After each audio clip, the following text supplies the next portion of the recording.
성도 여러분 안녕하십니까? 굿뉴스 파노라마, 주님의 선하신 사랑과 은혜가 온 누리에 펼쳐지고 온 누리를 장악하고 우리의 삶과 인류의 모든 것들을 몸소 주장하시는 그런 매일매일을 바라보면서 우리는 그 주님이 누구신지를 돌아보고 생각하는 것은 참으로 아름답고 복된 일입니다.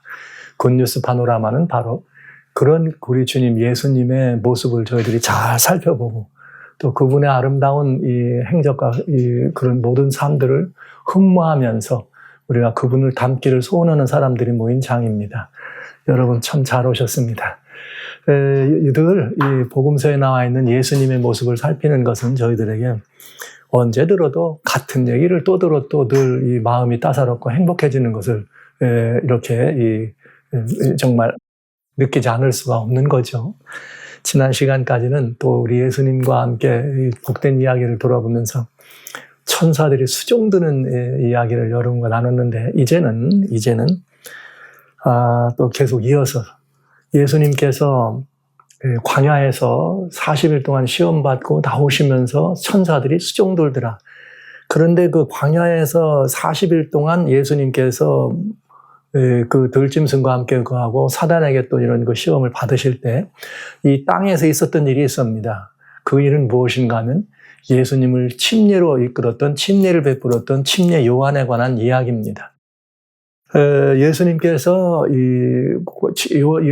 예수님께서 침례 받으시고 광야에 40일 동안 금식하는 생애를 사시는 동안 이 땅에 있는 요한에게는 무슨 일이 일어났을까요?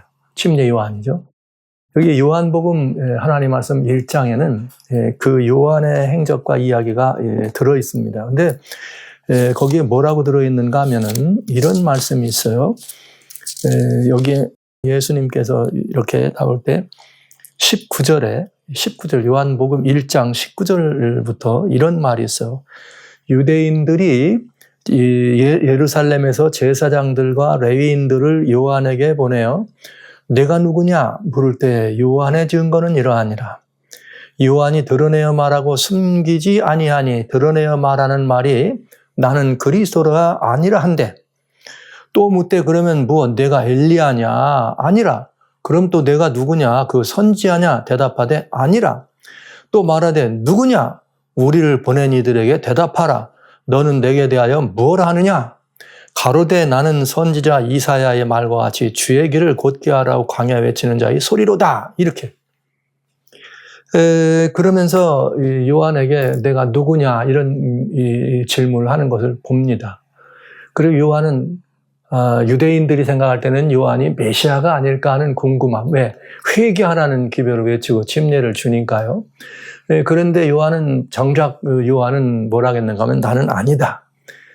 그러면서 요한은 뭐라고 계속해서 말하느냐면 여기 26절에 너 엘리야도 아니고 그리스도도 아닌데 너 도대체 뭐 하는 거야? 그랬더니 요한이 대답하되 나는 물로 침례를 주지만 너희 가운데 너희가 알지 못하는 한 분이 섰으니 내 뒤에 오는 그분이다. 나는 그의 신들매 풀기를 감당할 수도 없다. 이렇게 얘기했습니다. 뭐 신들매라는 말은 이제 신발끈을 말하는 거죠. 이 이야기는 마가복음 1장에도 들어있고 마태복음 3장에도 들어있고 또 누가복음 3장에 들어있고 마가복음은 1장에 들어있고요. 이렇게 요한에 관한 이야기가 예수님의 사역의 전반부에 요한에 관한 이야기가 상당히 비중 있게 다뤄지는 것을 볼 수가 있습니다.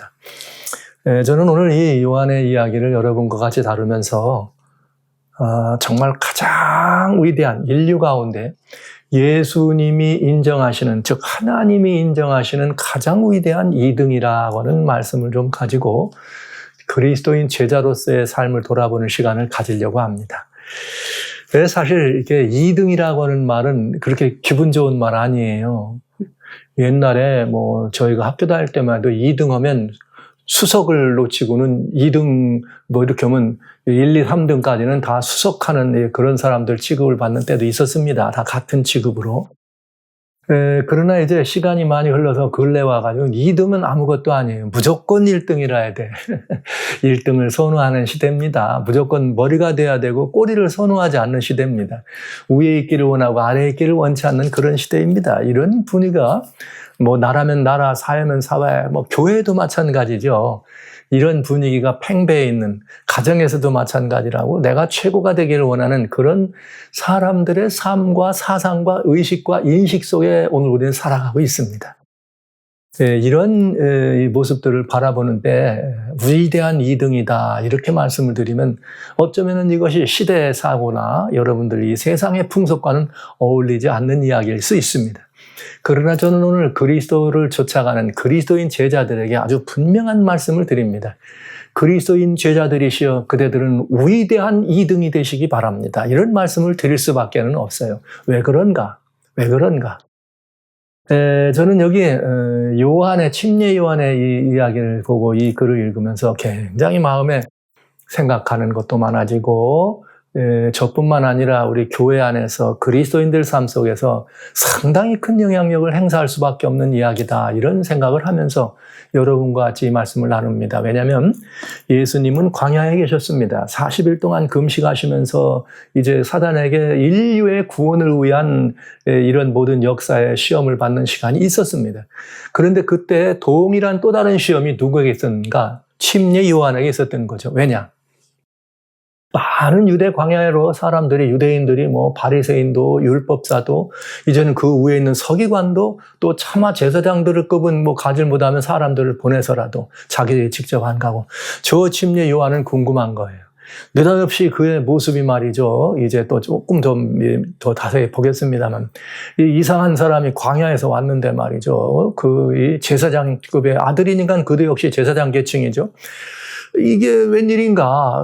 그가 광야에 머물면서 뭐 회개 기별을 전하고 뭐 임금에게도 그냥 뭐 회개하라 그리고 굉장한 일을 하면서 사람들에게 침례를 받는데 사람들이 두려워 떨면서 그에게 몰려가 가지고 침례를 받는 것입니다.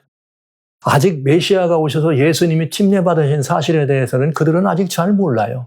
왜냐하면 예수님께서 침례를 받으실 때 하늘에 열리면서 이는 내 사랑하는 아들이요 내 기뻐함을 입은 자라 이런 말씀이 드리고 성령이 비둘기같이 임하는 것을 보았는데 그 자리에 많은 사람이 있었지만 그 장면을 보고 깨달은 사람은 누구밖에 없었다? 바로 이 침례 요한밖에 없었습니다. 그러니까 요한은 여기에 눈이 열려있는 사람이라 그런 하늘의 역사를 볼 수 있었던 거죠. 거기 많은 사람들이 호숫가에 그 요단강가에 왔었지만은 그걸 모르는 거죠. 여하튼 매우 이상한 현상과 징조들이 있는 걸 보면서 궁금한 거죠. 이분이 혹시 메시아가 아닐까? 이분이 혹시 누가 아닐까? 메시아가 아닐까? 이런 이 모습들이 팽배하면서 그런 마음으로 요한에게 이 사람들이 몰려든 것입니다.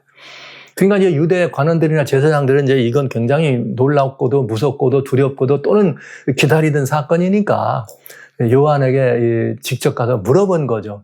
침례 요한이에요. 제 예수님의 제자 사도 요한이 아니고 요한에게 가가지고 여기 오늘 말한 것처럼 당신이 누굽니까? 누굽니까? 여기 말하기를 이 제사장들과 이 레위인들을 요한에게 또 보내가지고 너 누구냐? 물었더니 요한은 뭐라고 말하는가 하면 내가 대번에서 말할 때 요한이 알아차린 거죠. 내가 메시아인 줄 알고 왔구나. No, 나는 그리스도가 아니다. 그랬더니 그러면 그리스도가 아닌데 왜 이런 일을 하는 거야? 뭐 예레미야야? 엘리야야? 다른 무슨 선자인데 나는 아니라고.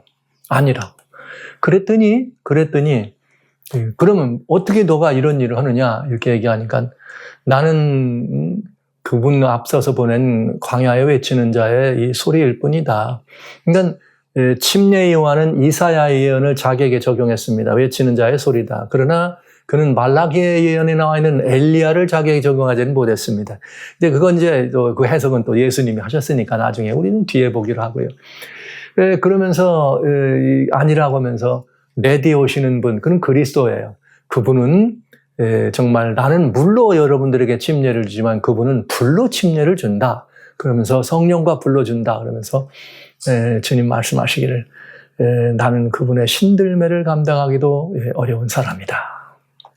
여러분, 이 말은 무슨 말이냐? 먼저 생각해 볼 게 있어요. 요한이 눈만 찔끔 감으면 누구로 등극할 수 있어요? 메시아로 등극할 수 있었습니다. 유대 백성들이 그렇게 그를 바라봤고 또 이 지도자들도 그렇게 되기를 은근히 기대했고 사람들이 따르니까 기대했고 또 그 시대적으로 메시아가 오기를 간절히 애타게 기다리던 시대니까요. 근데 이건 모든 것이 합당에 부합해. 만약에 침례 요한이 눈만 한번 찔끔 갖고 오케이 내가 바로 그러다 했더라면 바로 요한은 누가 될 뻔했어요? 메시아의 자리에 등덕해서 아마 어쩌면 유대인의 왕으로 추대를 받았겠죠. 근데 이건 미혹 중에 어마어마한 미혹입니다.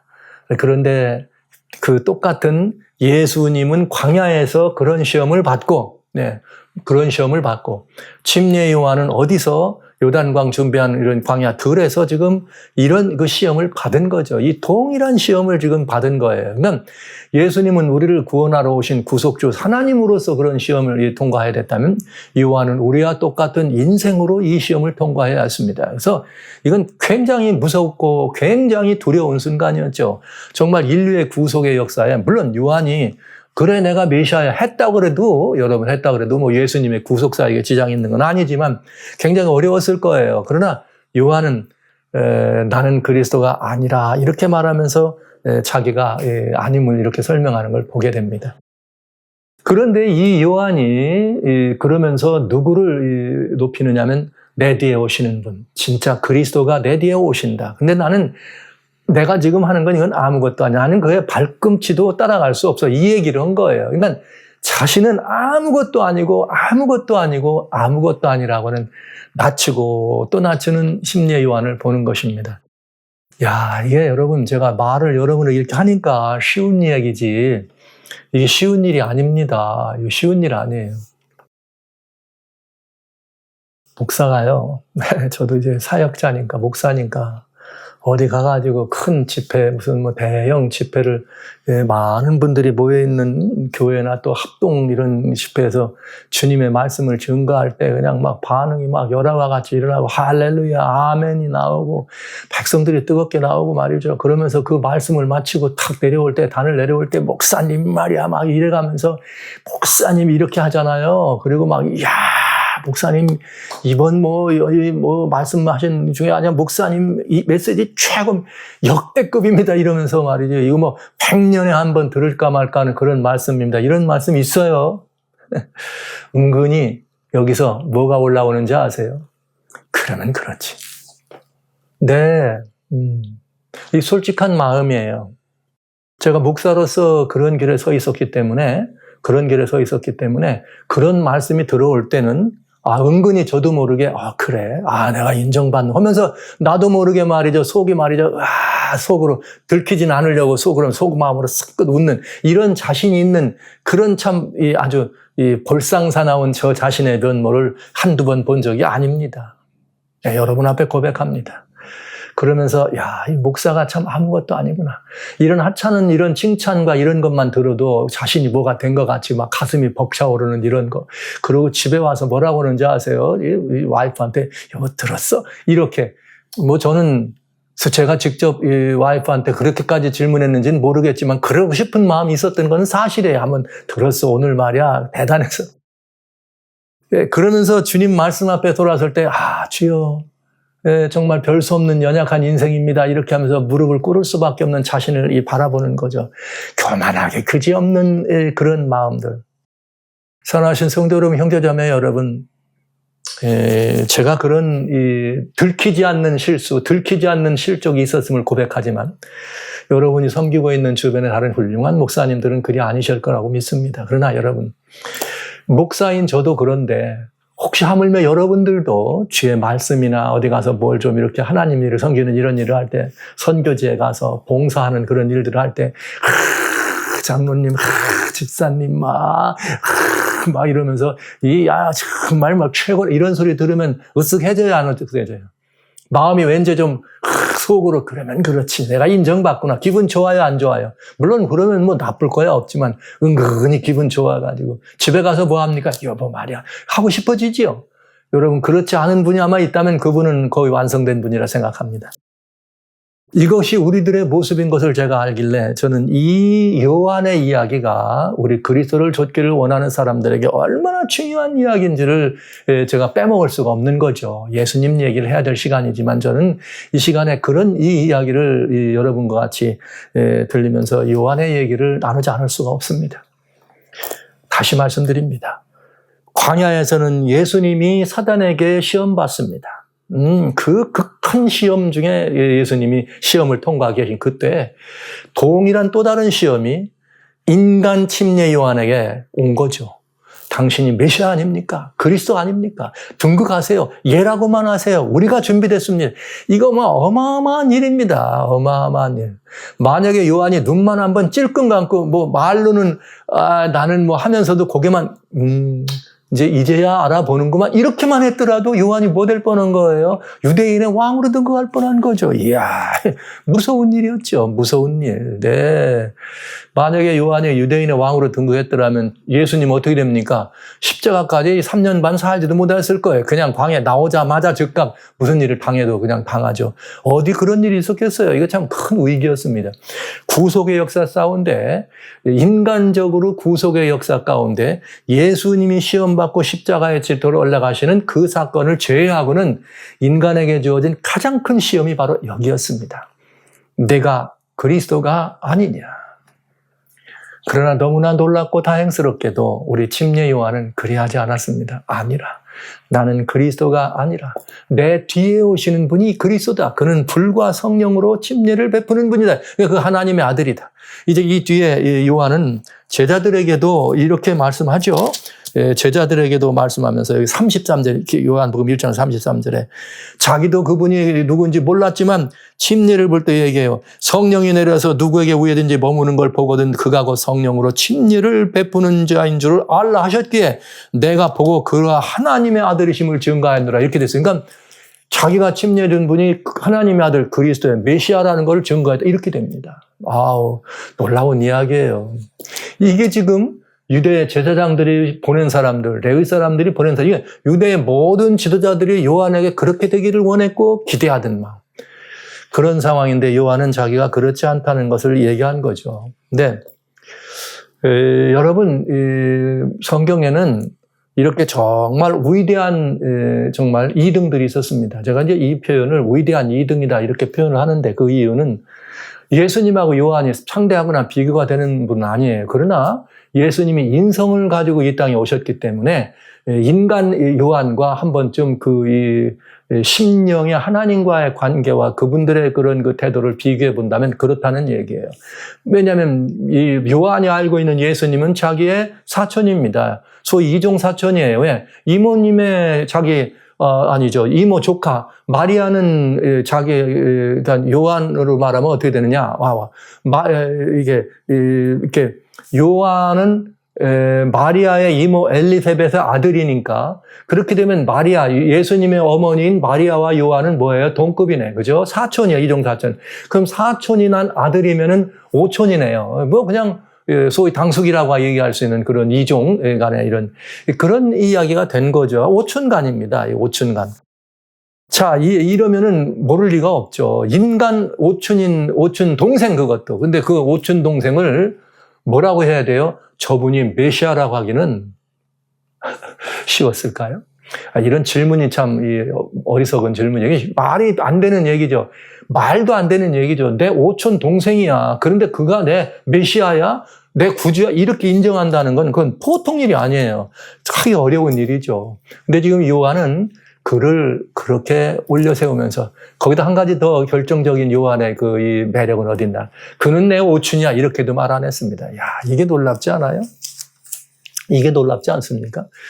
마리아가 아기를 가진 다음에 산중에 있는 이모를 찾아갈 정도였다면 그 마리아와 엘리사벳 이모는 굉장히 가까웠던 사이인 걸 알 수 있어요. 이 두 아이는 6개월 차이입니다. 어린 아들 낳았을 때. 그렇다면 엘리사벳과 마리아가 친했다면 이 아들들을 데리고 있는 요한과 예수님도 분명히 어떻게 하는 게 분명해요? 매우 가까웠을 게 분명합니다. 정말 알아볼 수 있는 게 형님, 동생 이러면서 살았을 거 아니에요? 그런데 그가 여기에 요한이 오케이, 그분이 메시아다 여기 인정하는 것도 정말 놀라운 일인데, 그런데 말이야 나 오촌 동생이야 이렇게 한번 할만해요, 안 해요? 그 말을 했더라면 아마 예수님이 또 이렇게 이 메시아에서 마치 뭐와 같이 그냥 우리와 같은 연약한 인생의 일부로 전락할 수밖에 없을지도 몰랐던 위험한 상황. 그 동일한 시험의 자리에서 약간 위치와 환경은 달랐지만 동일한 시간에 동일한 시험 속에 있던 요한의 이야기. 그러면서 요한은 무엇으로 그 시험을 극복했는가? 자칭이 스스로 2등이 되면서, 아니야, 그는 내 동생이지만 나보다 누구야? 우리야. 나는 물로밖에 안 되지만 그는 불과 성령으로 침례를 주는 분이지. 그분은 하나님의 아들이야. 나는 다만 제사장의 아들이지. 이렇게 자신을 낮추는, 그래서 저는 2등이란 말을 쓴 거예요. 다른 표현하지 않고. 예수님이 1등, 요한은 2등. 그러나 이렇게 요한이 자기를 그렇게 낮췄을 때 예수님은 그 요한에 대하여 마태복음 11장 11절에 뭐라고 말씀하셨는가? 마태복음 11장 11절에 예수님은 요한에 대해, 침례 요한에 대해 말하기를 여인이 낳은 자 중에, 여인이 낳은 자 중에 이보다 큰 자는 없느니라. 가장 위대한 인물이라는 말을 들은 거죠. 이건 이게 참 굉장한 이야기 아닙니까? 이렇게 이 요한을 이야기할 때 가장 위대한 자다 이런 말을 들은 것입니다. 그래서 저는 이 요한의 이 생애를 이렇게 더 바라보면 그는 인류가 낳은 가장 위대한 2등이었다. 2등이었지만 가장 위대한 사람이었다. 누가 인정하는? 하늘이 인정하는 이 이야기를 합니다. 성경 역사에 보면 그런 위대한 2등들이 있습니다. 예를 들면 위대한 2등들이라고 얘기한다면 모세 때 누가 있어요? 여호수아. 모세는 누구냐 하면은 이미 이렇게 80이 돼가지고 할아버지예요. 당시에 여호수아는 누굽니까? 여호수아는 몇 살쯤이었을까? 계산해 보면 알 수 있죠. 여호수아와 갈렙이 이렇게 좋은 애굽에서 나와가지고 뭘 하느냐면은 여기 이제 그 가나안 땅에 들어갈 때 이 갈렙은 뭐라고 말하냐면 내가 나이가 80이 넘었다 이렇게 말합니다. 그러니까 40년 광야 생활을 따지면은 광야에 나올 때는 20세 때죠. 그런데 이 20살이 넘어 애굽에서 나오는 사람 가운데 20살이 넘었던 사람은 모두가 다 가나안에 들어갈 수가 없었습니다. 광야에서 죽었습니다. 그렇다면 갈렙이 그때 들어갈 때 80이었다면 나올 때는 40여 세였고, 그렇다면 여호수아도 20에서 40 사이, 그러니까 막 40대 됐다고 가정해 보시자 이 말이에요. 뭐 돌아가실 때 따지자면 뭐 더 자세히 나올 수 있지만 그냥 대충 그렇게. 그러면 여러분, 사람들은 그저 영적으로 리더라고 할 때는 연세 많은 할아버지가 앞에 서면은 위대한 분이었지만은 사람들의 이목과 관심은 젊은 누구예요? 대장군 여호수아 칼을 빼들고 말이죠. 앞장서 가지고 칼을 빼들고 휘두르면서 호령하는 그 멋지고 근사한 여호수아는 어땠습니까? 그러나 그 여호수아는 이렇게 모두가 다 땅 아래에 있을 때 모세를 수정해서 시내산까지 올라가는 바로 그런 여호수아. 이 놀라운 이야기죠. 그러나 이 모세는 가나안에 들어갈 수 없었지만 여호수아는 어떡합니까? 이 모세를 데리고 모세 놔두고 이후에 가나안에 들어갑니다. 그때 이 모세가 없는 사이에 여호수아가 1등이잖아요. 그런데 유대 백성들이 뭐라 그랬는가? 여호수아 1장에 보면 여호수아에게 이렇게 말합니다. 여호수아요, 우리에게 명령만 하세요. 우리가 어디든지 갑니다. 단 조건이 있습니다. 조건이 뭐냐? 모세가 하나님과 함께한 것처럼 당신도 하나님과 함께한다면, 이렇게 따지는 거예요. 이거 굉장히 놀라운 일이죠. 여호수아에 보면 그렇게 됩니다. 그러니까 여호수아가 만년 2등이에요. 항상 모세가 죽었어도 여호수아는 누구 다음이에요? 모세 다음이야. 물론 성경의 사역이나 이런 것들을 따져보면 뭐 말할 것도 없죠. 말할 것도 없지만 여기에 이 주님께서 이렇게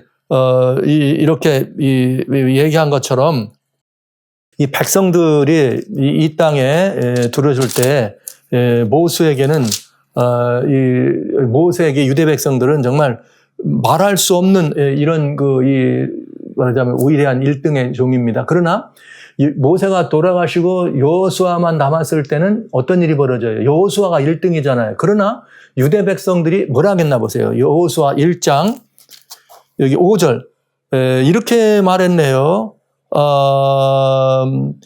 여기에 주님은 뭐라고 말씀하셨냐면 여호수아에게 너희 평생에 너를 등에 당할 자가 없으리니 내가 모세와 함께 있던 것 같이 너와 함께 있을 것이다. 이렇게 얘기하면서 이 이야기를 합니다.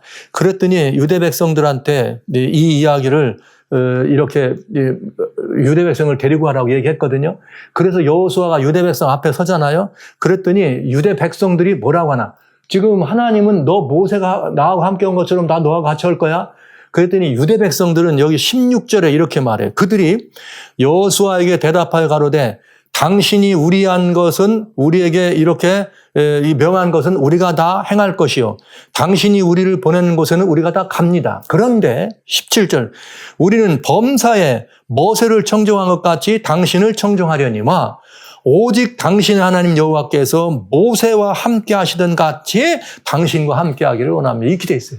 그러니까 유대 백성들에게는 여호수아가 가나안에 들어갈 때 1등이었지만은 여전히 유대 백성들의 기억 속에는 누가 1등이에요? 모세가. 여호수아는 만년 2등입니다. 그러나 그 만년 2등이었지만 그는 모세가 들어가지 못한 가나안에 들어갑니다. 위대한 2등이었습니다. 여러분 그런가 하면은 또 이 두 번째 선지자 가운데 이런 선지자들 엘리야와 엘리사. 물론 엘리야와 엘리사는 그 엘리야가 이제 엘리사를 선택했으니까 이렇게 하지만 그렇게 해서 뭐 엘리야가 말이죠 엘리사에게 선택했는데 엘리야는 살아서 승천한 분이에요.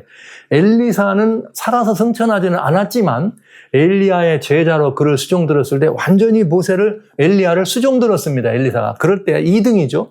그런데 여러분 이 엘리사의 소원은 뭐였냐? 하나님 엘리야와 함께 했던 것처럼 내게도 그 영감을 더해 주세요. 이런 이야기예요. 예. 그래서 제자들도 엘리사를 바라볼 때 그렇게 바라보고 놀라운 것은 엘리야는 그렇게 해서 하늘에 승천했지만은 엘리사는 예수님이 이 땅에 계실 때 이루었던 다양한 기적들을 가장 많이 이 땅에서 이루었던 분이 바로 엘리사입니다. 그러니까 위대한 2등이에요. 두 번째. 그런가 하면 신약에는 또 누가 있어요? 신약에는 바울과 이 바나바. 여러분 아시기는 바울이 막 1등이죠. 바울이 1등 사도죠. 물론 뭐 수제자는 이렇게 12사도 가운데 11사도, 그 다음에 나머지 하나는 바울을 거기에 넣는다 치면 바울이 유명한 사도 아닙니까? 그래서 바울이 사도로서 일을 할 때 루스디아라고 하는 이곳에 갔을 때 거기서 이제 역사를 일으키고 막 사람들이 이렇게 얘기할 때 어떤 일을 했느냐. 사람들이 바울은 그냥 말씀도 잘하고 그냥 막 완전히 난리가 나, 막 역사도 일어나고 난리가 나. 바나바는 뭐예요? 그냥 뒤에서 이렇게 바울을 뒤에서 돕고 막 이런 것처럼 열심히 이런 일을 해왔거든요. 그랬는데 여러분 놀랍게도 사도행전 14장 11절에 보면 뭐라고 나오느냐. 그 루스드라 사람들이 바울을 보고 뭐라고 하느냐. 당신은 헤매다. 그리고 바나바는 누구냐? 스스. 즉 그 사람들은 제우스를 믿었어요. 스스가 누구냐면 제우스. 헤매는 누구냐? 요즘 말하는 헬메. 그는 누구냐면 제우스의 대변인이야. 그러니까 여러분 바나바는 뒤에서 권유하고 사람들을 돌보는 일을 열심히 했던 분이에요. 바울은 앞에서 말씀을 강론하고 역사는 1등입니다. 1등. 그러나 바나바는 2등이죠. 누가 봐도 2등이지만 사람들은 바울은 이렇게 그냥 대변인일 뿐이다. 그러나 진짜 정말 하나님 같은 존재는 누구다? 바나바다. 그러니까 위대한 2등이 있습니다. 그런데 여러분 여기에 오늘 저는 이 예수님과 메시아와 침례 요한을 바라보면서 이 침례 요한이 정말 자기가 그 자리를 탐하려면 탐할 수도 있었던 누구와 같이 하늘에서 시작된 그런 반역과 같이 탐하려면 탐할 수 있었지만 그 자리를 탐하지 아니하고 어떻게 한 거예요? 자기를 낮추고 완전히 비우고 낮췄더니 하나님께서 예수님이 그에게 이는 여자가 난 자 중에 가장 위대한 자다 이런 칭호를 받게 됐다는 것이죠. 위대한 2등이었습니다. 여러분 그런데 이 침례 요한은 말이죠. 이 침례 요한은 마태복음 11장에 보면은 그냥 이 자기의 그런 그 예수님께 그 모든 것들을 이렇게 돌이키면서 그냥 단순히 이런 그 돌이키는 대목이 아니고 정말 예수님께 메시아인 것을 확증하기를 원하고 이제 그런 일들을 보는 것을 우리가 보죠. 그래서 이런 일들을 하면서 침례 요한이 여기 요한복음 3장에 무슨 말이 있는가? 요한복음 3장에 보면은 대단히 중요한 말이 있어요. 뭐라고 말했느냐면 여기 요한복음 3장에 요한이 한 말 가운데 이렇게 말했네요. 29절, 30절, 28절부터 보죠. 나의 말한 바 나는 그리스도가 아니요 그의 앞에 보내심을 받은 자라고 한 것을 증거할 자는 너희니라. 제자들이 이렇게 말하면서 신부를 취하는 자는 신랑이나 서서 신랑의 음성을 듣는 친구가 크게 기뻐하나니 나는 이러한 기쁨이 충만하였느니라. 그는 흥하여야 하고 나는 쇠하여야 하리니. 할렐루야. 여러분, 요한이 자신의 그런 어떤 것들을 능히 할 만한 데서 자기를 비우고 낮출 때 막 억지로 하기 싫은데 이렇게 아니면 아휴 주님 내가 뭐 이런 거니까 이렇게 하지 않았어요. 오히려 그 제자들에게도 이제는 제자들조차도 자기를 버리고 떠나갈 때 그 모습을 바라보는 요한은 얼마나 낭패한 마음이었겠어요. 인간적으로는. 그러나 요한은 그리하지 않았습니다. 그 모습을 보면서 뭐라 그랬느냐. 제자들이 또 요한한테 와서 찔러요. 나중에 뒤에 이제 한참 지나면서 예수님께 나가서 침례받는 사람들이 많아졌어요. 그랬더니 괜찮아. 그러면서 너희도 그를 따르라. 이렇게 얘기하면서 한 말이 뭐냐. 나는 뭐예요? 쇠하여야 되겠고 그는 흥하여야 하리라. 그러면서 여기 서서 신랑의 음성을 듣는 친구의 이 기쁨이 가득하다고 하는 이 말을 하면서 요한의 위대함이 드러납니다. 정말 요한의 위대함이. 이것은 요한이 일부러나 억지로 한 것이 아니라 진심으로 이렇게 했다고 하는 것을 우리는 알 수가 있죠. 이 요한은 메시아와 요한, 침례 요한의 이 관계에서 요한이 자기를 낮춘 것은 위대한 승리 중의 승리입니다. 무슨 승리냐? 복음의 승리입니다. 왜 그러냐고요? 이건 역사적으로도 대단한 이야기입니다. 왜냐? 여러분, 에스겔 28장에 보면 무슨 말이 있는가 하면 에스겔 28장에 여러분 놀라운 이야기가 있어요. 여기 특별히 두로왕에게 얘기하면서 이렇게 이 두로왕 얘기하면서 얘기할 때 너는 완전한 인이 할 때 에스겔 28장 17절에 뭐라고 말씀하셨는가 하면 사단을 비유할 때 내가 아름다움으로 내 마음이 어떻게 했느냐 교만해졌고 내가 영화로움으로 내 지혜가 어떻게 됐다 더럽혀졌다 이렇게 돼 있어요. 그게 무슨 말이에요? 사단이 너무 아름답고 너무 영화로우니까 마치 자기가 하나님이나 된 것처럼 하나님 자리를 탐내. 그러다가 무슨 일이 벌어져요? 이사야 14장에 그 얘기를 하잖아요. 이사야 14장 13절로 14절에 내가 말이야 하나님의 북극집회 산 위에 자정하리라. 하나님의 이 묵별에 있는 높은 위에 내 자리를 높이리라. 보좌를 높이리라. 그리고 내가 지극히 높은 자와 보아리라. 비기리라. 이렇게 돼 있어요. 와우. 이런 사단. 결국 사단이 하늘에서 하나님을 배신 때리고 하나님에게 배반하고 자기 자신을 저러고 2등 되기를 싫어하고 1등 되려고. 거기 1등과 2등은 어마어마한 차이죠. 창조주와 피조물 인간. 1등, 2등이란 말을 비유할 수 없습니다. 그러나 인자로 오신 예수님을 제가 보여드렸기 때문에 제가 1등, 2등이란 말을 쓴 거예요. 다시 말씀드리지만. 그런데 그 인류의 역사의 치명적 이런 운명들은 어디서? 하늘에서 사단의 탄압 때문에 그런 거예요. 하나님 자리를 탐냈던 사단이 거기서부터 타락해가지고 내려와서 인류를 타락시킨 거잖아요. 인류 역사의 가장 큰 불행의 시초가 되었던 사단. 메시아와 사단이 서로 있다가 어떤 일인 거예요? 2등이 1등 되려고 다 이렇게 된 것입니다. 그런데 이제 예수님이 이 땅에 오셨을 때는 너무나 감사하게도 말이죠. 메시아가 한쪽에서 시험 받을 때에 침례와는 다른 한쪽에서 동일한 시험을 받지만 자기는 1등이 아닙니다. 나는 2등입니다. 나는 그 앞에 보낸 자입니다. 나는 신들매를 감당할 수 없습니다. 그는 정말 앞으로 나와가지고 물과 불과 성령으로 침례를 베풀 뿐입니다. 세상을 불러 심판하실 뿐입니다. 그는 메시아입니다. 이렇게 높이면서 정말 할렐루야 위대한 승리를 하는 걸 바라보죠. 사랑하신 성도 여러분, 그렇습니다. 복음의 역사가 이 땅에서 승리하는 데는 침례 요한의 무한한 겸비의 그 원인이 그 한 과정이 있었다는 사실을 잊어서는 안 되는 것이죠. 정말 그리스도의 제자들이라면 당연히 예수님의 형상을 따르기를 원한다면 우리는 먼저 침례 요한을 본받아야 한다는 사실을 말씀드리지 않을 수가 없습니다. 그는 흥해야 되고 나는 쇠하여야 되겠다. 오늘 이 말씀은 야고보 4장 10절에 너희는 하나님 앞에서 자신을 낮추라. 그리하면 하나님께서 어떡한다? 주께서 너희를 높이시리라. 할렐루야. 이런 말씀들을 우리가 들어야 되는 거죠. 왜냐? 우리는 하늘에서부터 이와 반대되는 역사가 있었음을 알기 때문에 그렇습니다.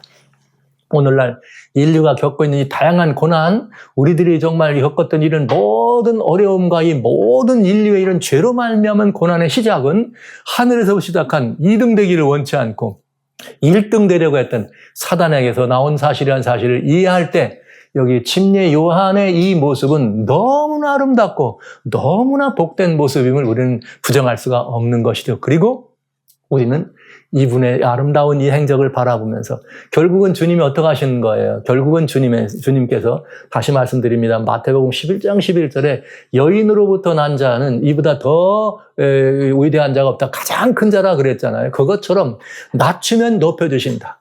낮추면 높여주신다. 우리 주님 이사야 57장에 무슨 말씀하십니까? 여기 12절 주님 말씀하시기를 우리들에게 이렇게 주실 때에 정말 우리가 주님은 이 마음이 겸손하고 통회하는 자와 함께 하신다. 이사야 57장 15절에 주신 말씀입니다. 그러면서 마음이 높은 자는 안 되고 마음이 낮아지고 겸손한 자와 함께 하시고 그와 같이 하리라. 너희가 마음을 낮추는 자는 하나님이 높여주시리라. 때가 이르면 하나님이 높여주시리라.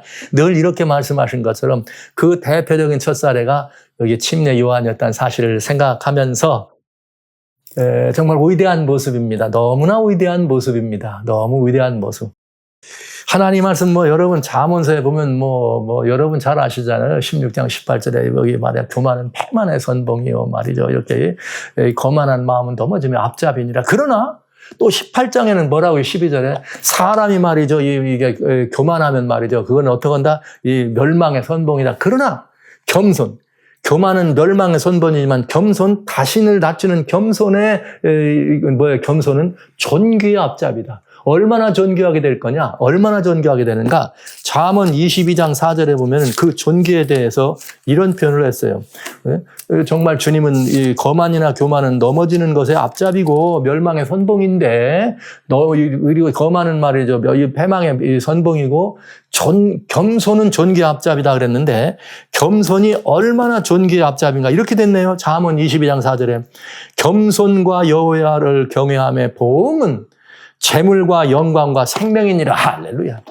저는 여기에 이렇게 됐구나. 겸손의 이런 결국은 영광만 아니라 재물까지도 주고 또 하나님 앞에 우리는 영원한 생명을 잃지 않는 사람이 된다. 이 말씀을 하면서 침례 요한은 이런 분이었습니다. 그는 흥하여야 합니다. 나는 쇠하여야 합니다.